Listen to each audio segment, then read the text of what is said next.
Saya pernah debat dengan Syiah di YIN Jember. Ini belum masuk YouTube, tahun 2015. Makanya saya ceritakan. Kalau yang sudah masuk di YouTube, lihat aja langsung.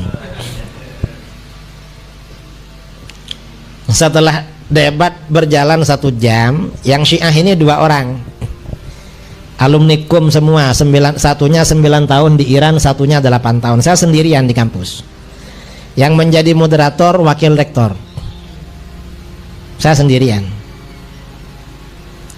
Dapat 1 jam, yang satunya gak bisa bicara karena terbawa emosi, gak bisa bicara. Orang debat itu jangan sampai emosi, harus santai. Karena kalau emosi nanti pikiran gak terkendali dan gak bisa berpikir. Dan walaupun benar, kesan pada orang-orang, orang yang emosi itu kalah kalau berdebat. Tapi kalau orang yang santai, kesannya itu hebat ini bagi orang yang nggak ngerti persoalan. Loh, kenapa? Itu cuma dihadapi dengan senyum-senyum itu. Nah, yang 1 orang ini yang dari Jakarta terlalu emosi, nggak bisa ngomong.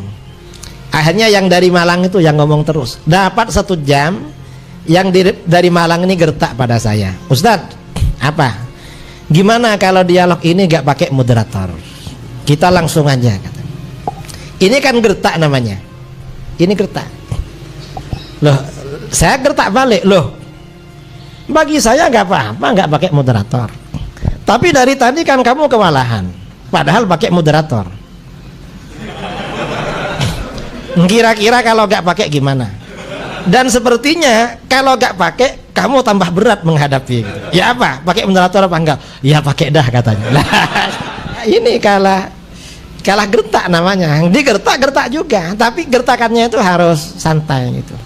Kamu mau debat apa tadi yang bilang nggak pakai moderator? Lalu kata dia melihat Allah di akhirat. Lah kenapa?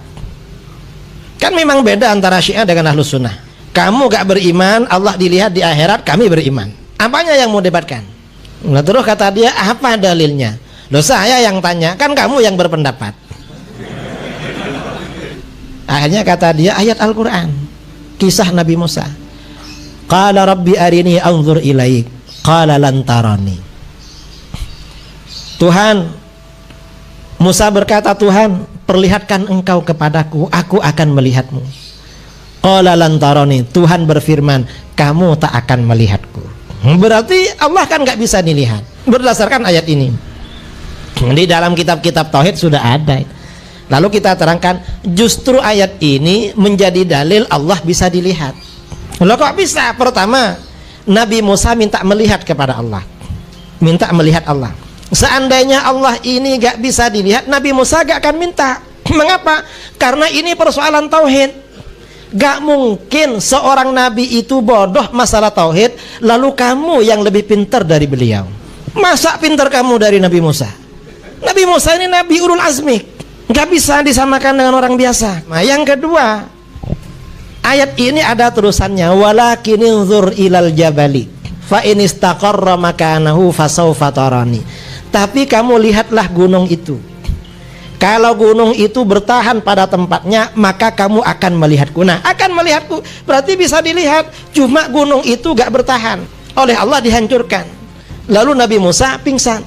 Seandainya gunung itu dibuat bertahan oleh Allah, kan terserah kehendak Allah, berarti Allah bisa dilihat. Karenanya kata para ulama, dalil kedua Allah bisa dilihat dari ayat ini. Melihat Allah di dalam ayat ini digantungkan pada perkara yang jaiz, pada perkara yang mungkin, yaitu bertahannya gunung. Berarti melihat Allah itu perkara yang mungkin berdasarkan ayat ini. Gimana kalau dibalik dalil kamu oleh saya? Kamu cara menjawab saya gimana? Ya gak bisa. Ya makanya kamu harus pakai moderator. Cara menghadapi, cara debat ya seperti itu. Dan harus dihadapi. Siapapun, kelompok-kelompok aliran yang menyimpang harus dihadapi. Orang liberal, orang Syiah kok harus dihadapi. Kalau enggak nanti orang awam menyangka mereka ini benar. Kalau orang awam menyangka mereka benar, buktinya ustadz-ustadz saya gak mampu menghadapi mereka. Jangan-jangan mereka benar. Gak bisa begitu. Kebenaran itu pasti menang. Kebenaran itu bisa dibuktikan secara ilmiah.